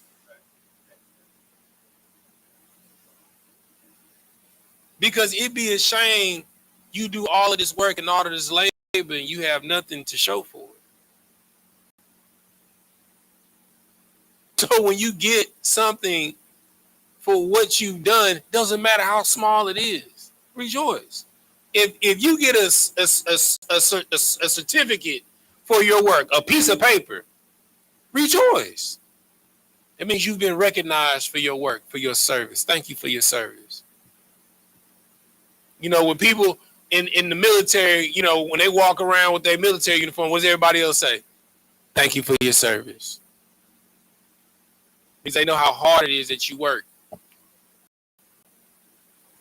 You understand? The reason why your parents throw you a huge graduation party, they know how hard you worked. They know the time you put in. It's like a prison bid. You served your time. Now it's time to get that down. Rejoice. It's like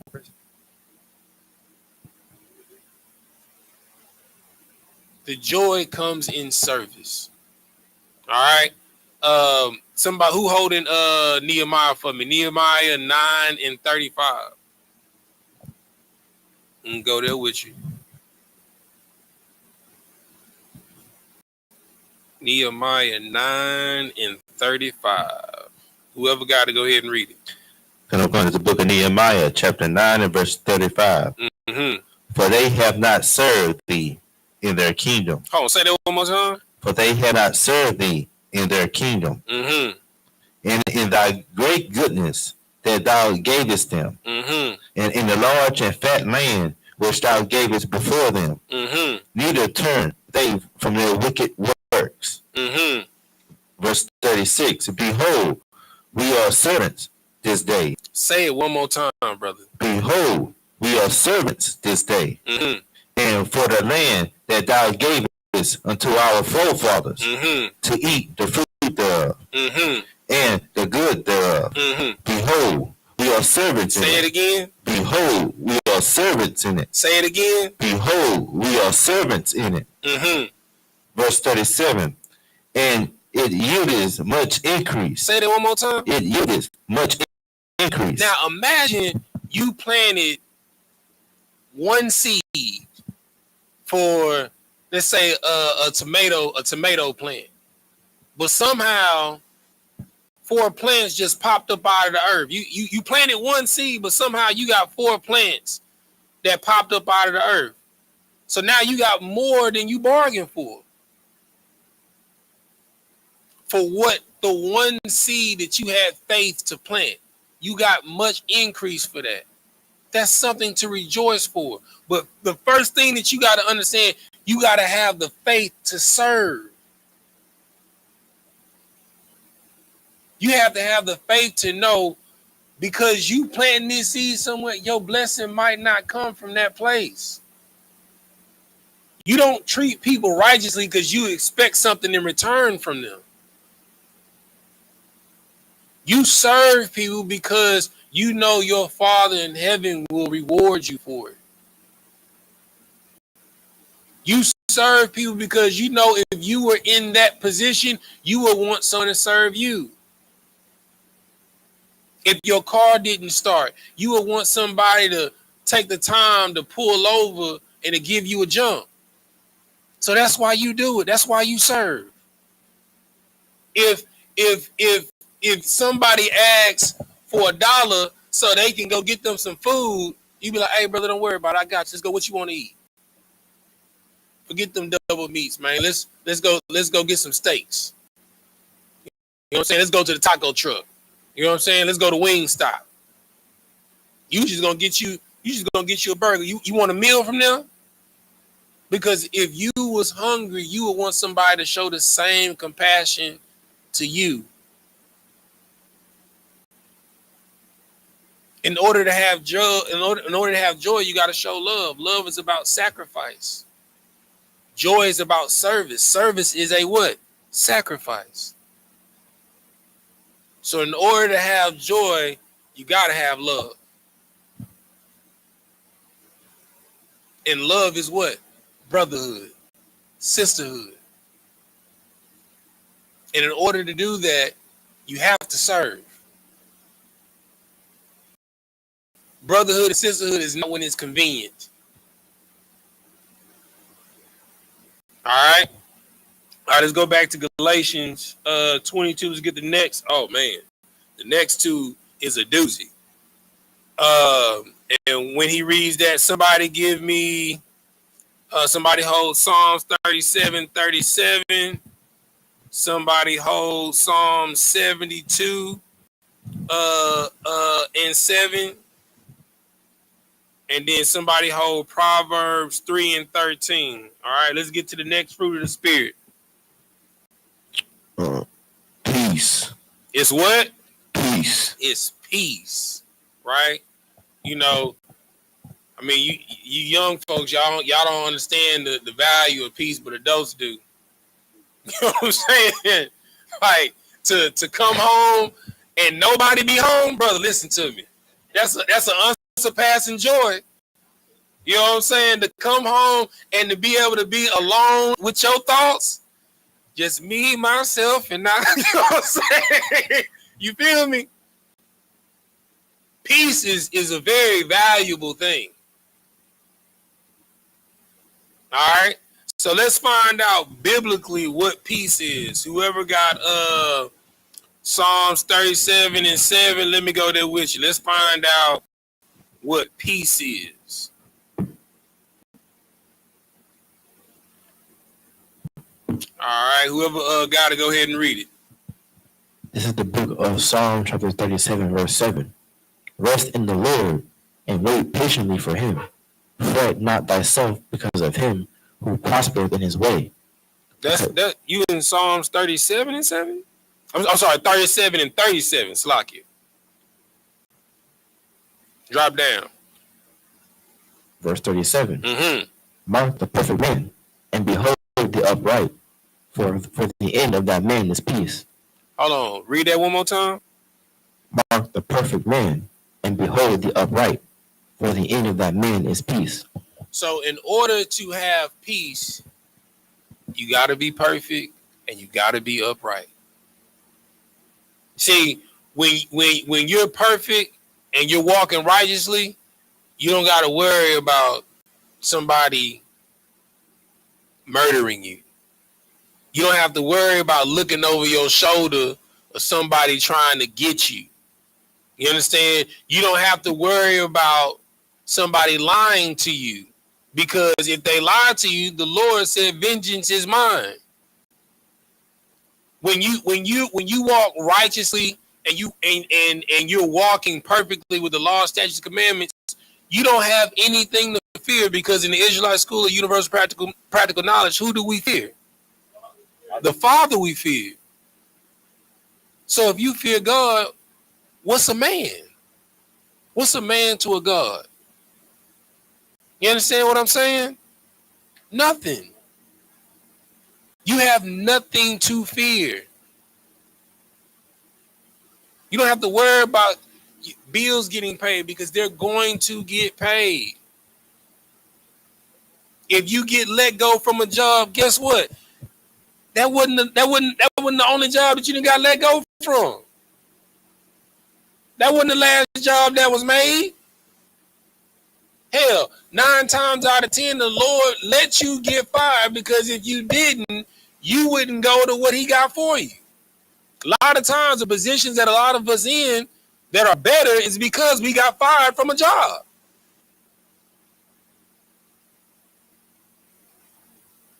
But you have to be willing to do the hard thing. You have to be willing to keep the law, statutes, and commandments. That's love. You got to be willing to serve.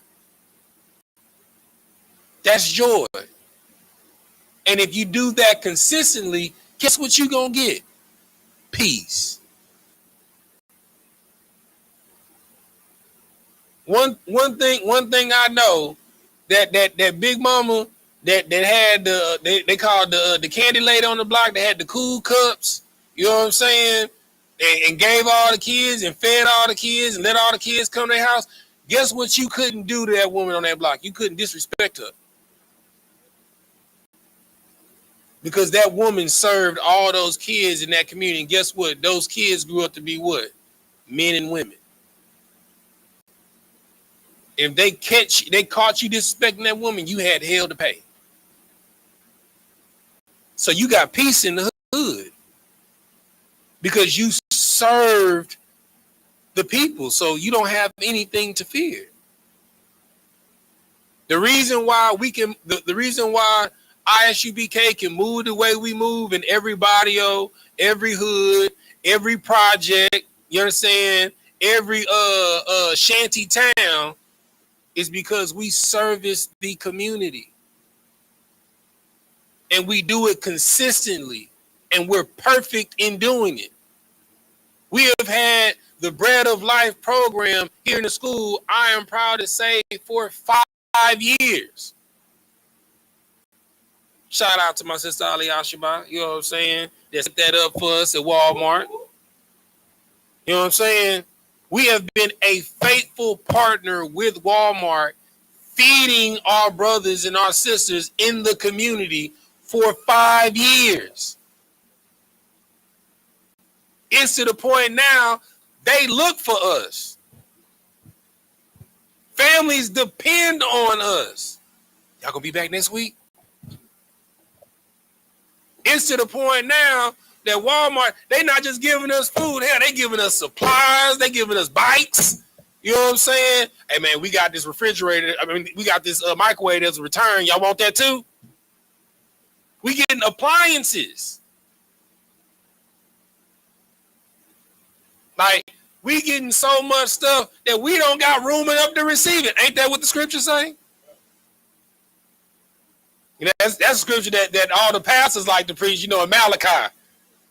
You know what I'm saying? Bring all ye tithes into the storehouse, so that they may be meat in my house, and I'll pour you out a blessing that it may not be room enough to receive it.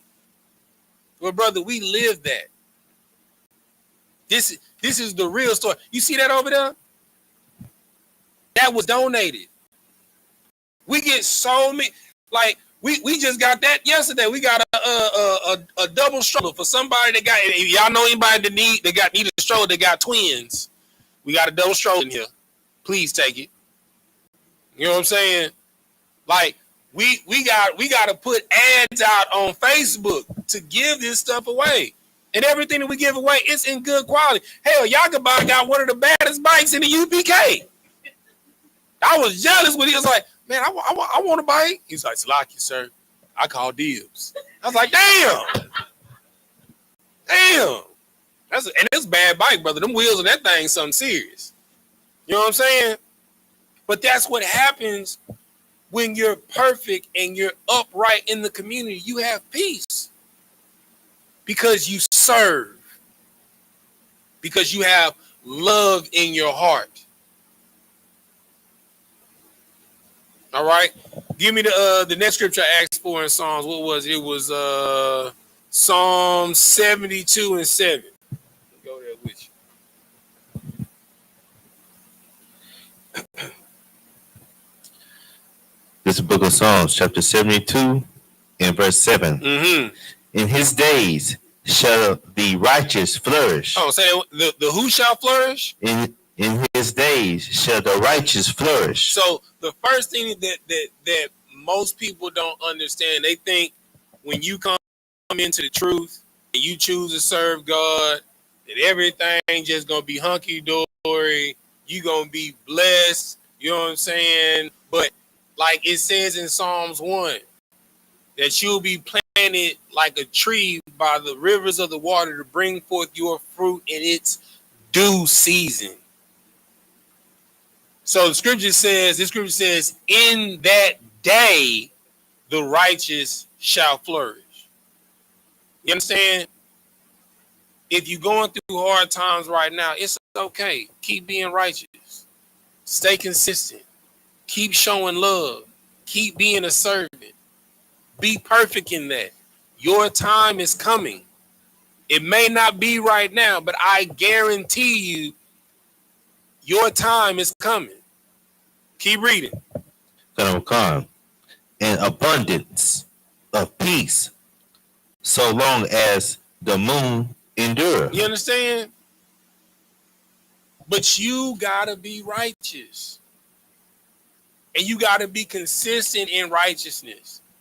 Christ said, he that endureth to the end, the same shall be saved. Not a week, not a day, not a year, not a decade, to the end. And he will give you a crown of life. All right? Give me the next scripture I asked for. And we're going to move on to the next one. We're probably going to stop right there. Proverbs 3 and 13.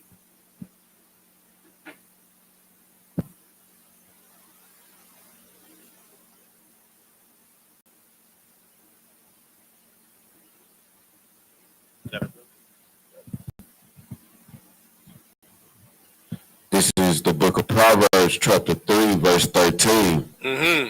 Happy is the man that findeth wisdom, Mm-hmm. and the man that getteth understanding. Mm-hmm. Verse 14. For the merchandise of it is better than the merchandise of silver, Mm-hmm. and the gain thereof than fine gold. Keep reading. Verse 15. She is more precious than rubies, and all the things thou canst desire are not to be compared unto her. Mm-hmm. Verse 16. Length of days is in her right hand, and in her left hand riches and honor. Verse 17.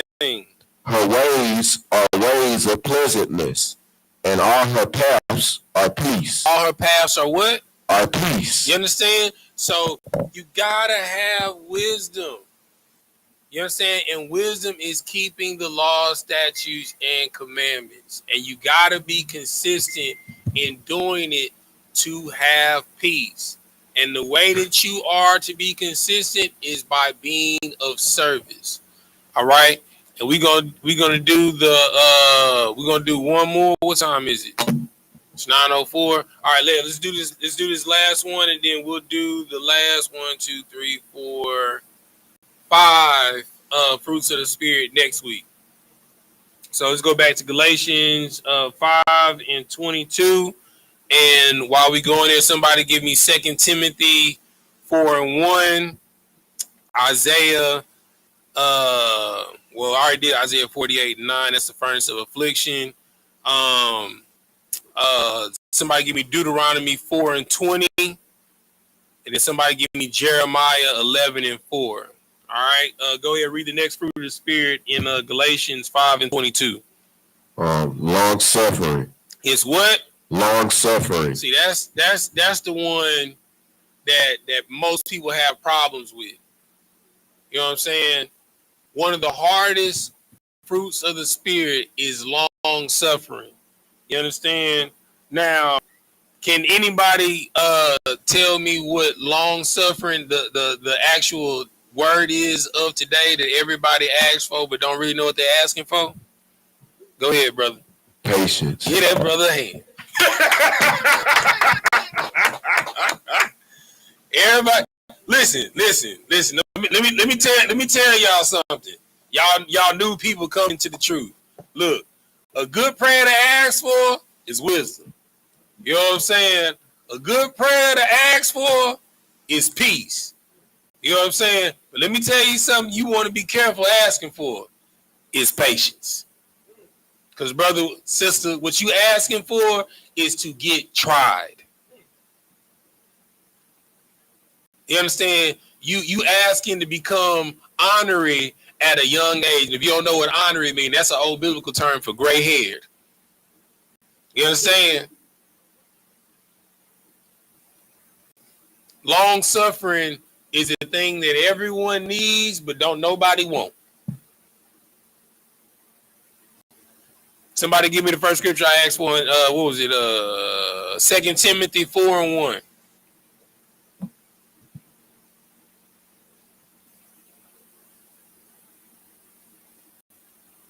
You got to go ahead and read it. This is the book of 2 Timothy, chapter 4, verse 1. Mm-hmm. I charge thee, therefore, before Yahweh and the Lord Jesus Christ, who shall judge the quick and the dead at his appearing and his kingdom. Verse 2, preach the word. Say that again. Preach the word. Be instant in season, out of season, reprove, rebuke, exhort with all long suffering and doctrine. Now let me tell you what long suffering is. So long suffering is speaking the truth in the instant. Long suffering is preaching that same truth that was in that instant consistently in every season. Long suffering is preaching that same truth in that instant in every season out of season when it ain't cool. Long suffering is preaching that same truth when you got to check a sister, when you got to check a brother. Long suffering is when you still do all that and they don't listen to you and you still show them love by doing what? Telling them the truth. Let me give you a practical example. That friend that call you for advice all the time, that don't ever listen to the advice, but they want that good word. Oh no, I got a homeboy like that. You know what I'm saying? I got a partner that didn't call me for relationship advice. The first time he called me, he's like, man, bro, you know, my wife cheated on me. What should I do? Well, brother, you got grounds for a divorce. Leave her. He didn't take the advice. He ended up staying. Got another child with her. He on child support, double jeopardy. You know what I'm saying? Then she cheated again. He finally left. I was like, well, now you got another mouth to feed. I mean, a child is a blessing, but if you would have listened to me, you wouldn't have had to deal with that. You know what I'm saying? Then he called me again. Hey man, I got a new chick, bro. You know what I'm saying? What should I do?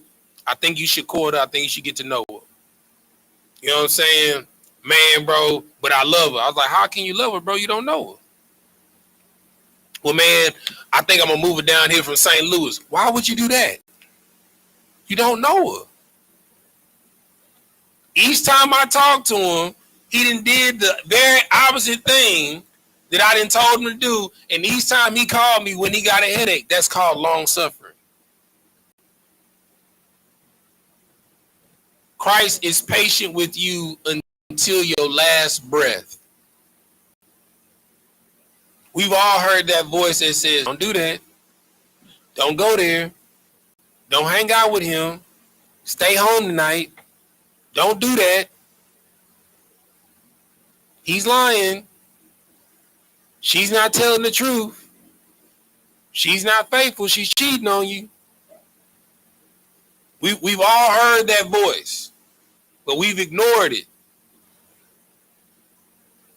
But the Lord still has had patience with us. Because he said, he that endured to the end, the same shall be saved. You have to be faithful unto death. So you have either until you die or until Christ comes back to get it right.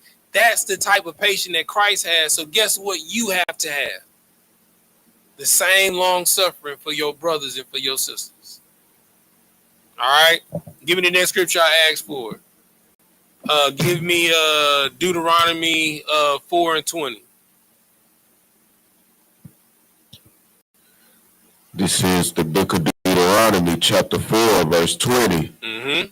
But the Lord hath taken you and brought you forth out of the iron furnace, even out of Egypt, to be unto him a people of inheritance, as ye are this day. All right. So this is in line with what I pulled in Isaiah 48, 9 and 10. You know what I'm saying? You have to be tried and put through the furnace of affliction. That is the only way that you're going to develop patience. That is the only way that you're going to know how to deal with a situation. Like, as you grow, the things that originally got on your nerves don't get on your nerves no more. You understand? Like like your child crying, like when you first become a parent, the child whining all the time, keeping you up at all hours of the night, like you somebody see you gonna have bags up under your eyes, looking like you nigh unto death. But after a while, them cries will be like, you just hungry. I don't care. Yeah, you just hungry. Oh, you just need your diaper change. I don't care. Cry. I'll cry with you. Wah! Wah! Then the child start looking at you sideways like, this nigga crazy. This nigga done lost his mind. You know what I'm saying? Yeah, they don't like when they being mocked. They was like, oh, he didn't caught on. I got to do something different. Now I got to start throwing stuff. You know what I'm saying? You feel me? So, but the way you get to that point is through what? Long suffering. And then after a while, you hear the cry, be like, oh, I know what that cry means. It's a different type of cry. You know what I'm saying? Oh, he crying because he just sleepy. You know what I'm saying? That's that tired cry. Go on, just rock him a little bit, put the blanket over his head. He gonna be out in 5 minutes. We good. You know what I'm saying? But the only way you get to that is through long suffering. When you're courting, that is the most important time to go through long suffering. Because I know you burning with passion. I know you sis, you want the rod of correction, and brother, I know you want the valley of the shadow of death. You want the box. You know what I'm saying? Because I mean, shoot, I mean, the Lord give you good when you gonna give up the ghost. You know what I'm saying? But you gotta go through long suffering and learn the person. You gotta learn their demons. You know what I'm saying? You have to learn their ailments. Because guess what? When you make that covenant with that person, it's forever. You know what I'm saying? You know how the Christians say, for better, for worse, for death unto us part. And guess what? It gets better, but sometimes in the beginning, it's a lot of worse. Because, you know, when you meet that person, you meet the representative. You didn't realize when you moved in with them, they house was a mess. You had to teach them how to clean, how you clean. You had to teach them how to fold clothes, how you fold clothes. Or as my wife say, everything has place. You know what I'm saying? And she suffered long. She got plenty of patience with me. Boy, put it in the dresser. You know what I'm saying? But it took time to get there. You know what I'm saying? You got to have patience with your spouse. You got to have patience with your children. But the only way you're going to get there is by suffering long. Learning what they really need when they complain.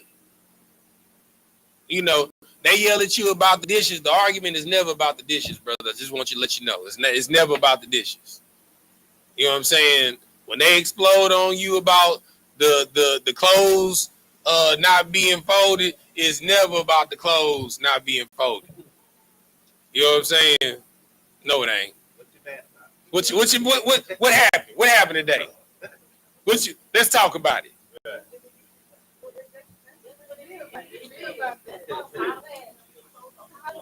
That look. That towel been right next to that hamper for a week. But today, I'm tired of this towel. It ain't about the towel. I'm telling you, it ain't about the towel. It's about her boss that pissed her off. I'm telling you. That towel been sitting there. It's about her boss that done pissed her off today. And when she saw the towel, it was the last straw. So let's talk about the boss. You know what I'm saying? Or the monthly friend that came. You know what I'm saying? But the towel is just the straw to break the camel's back. See, look, guy's situation. You know, before it was it is the towel. Right. It is the towel. But when I say it's about to be like, well, yeah. You know what I'm saying? You feel me?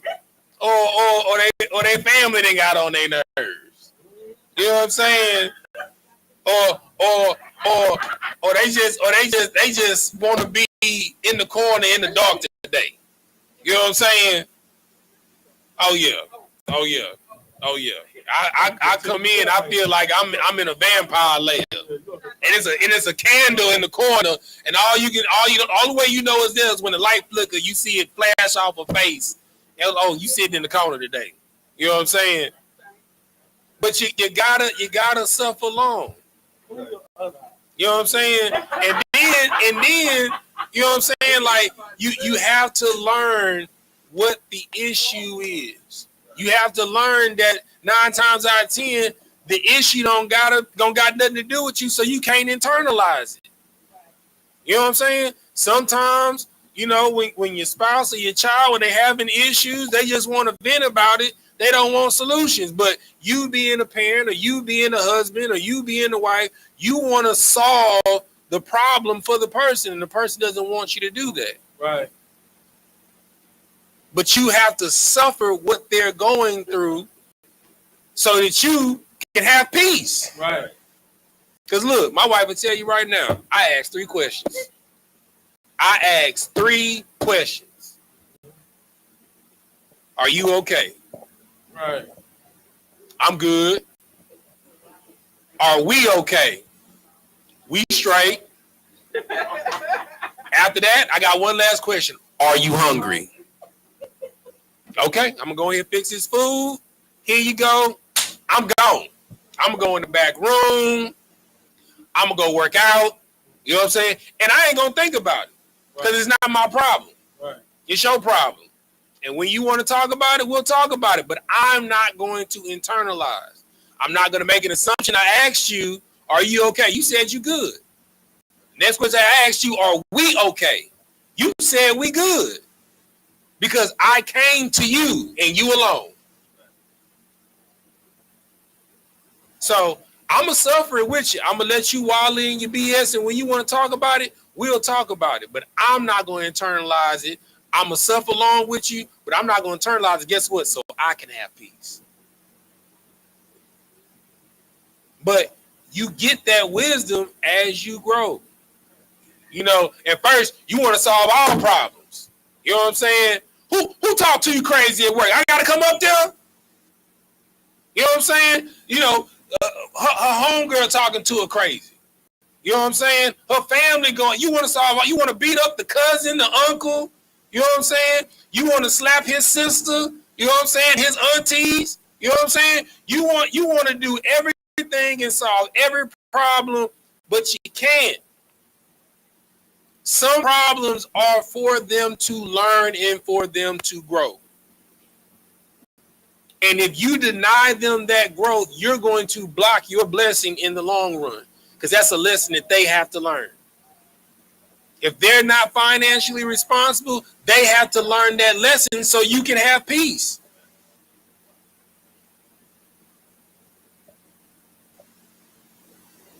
You cannot stop somebody from going through what they have to go through. But the thing that you can do is be there with them when they go through it. And guess what that's called? Service. And when they come out of it, guess what we get back to? We get back to the joy. We get back to the peace. Because love is doing things when it doesn't feel good. So all of these things align to one another. All right? So we're going to stop right here. We're going to do the other 5 fruits of the Spirit next week. Anybody got any questions before we get up out of here? Gucci? Cool. All right, with that, we're going to say Amajin, which means to stand. Sar, which means to turn. We're going to face the east. We're going to do the Lord's Prayer. First in Hebrew, then in English. Repeat after me. Abanawa, Shabbat Shemayah, Wadash, Hayah, Shemka, Yahweh, Malakutah, Kaba'ah, Ratazayaka, Hayah, Aisha, Baratazah, Kawah, Hayah, Bashemayah, Thunlanawa, Lachom, Call, Yawom, Wasalak now, Kabawak now, Kasalak now. Now, while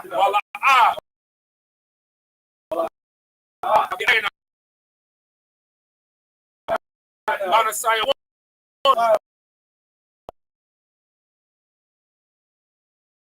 Lakab, Hamalakwa, Allah, Wahata Ara, La Aman. In the English, our Father, which art in heaven, hallowed be thy name. Yahweh, thy kingdom come, thy will be done in earth as it is in heaven. Give us this day our daily bread, and forgive us our debts as we forgive our debtors, and lead us not into temptation, but deliver us from evil. For thine is the kingdom, and the power, and the glory, forever. So be it. Sir, turn your face in front. We'll give a courtesy salute to the brothers, then to the sisters, and Israel, by the Shabbat, Maji, Ra, Yahweh, Hashem, Yahweh, Shabbat, Yadmatah, Sar, turn your face to sisters, then to Israel, by the Shabbat, Maji, Ra, Yahweh, Hashem, Yahweh, Yadmatah,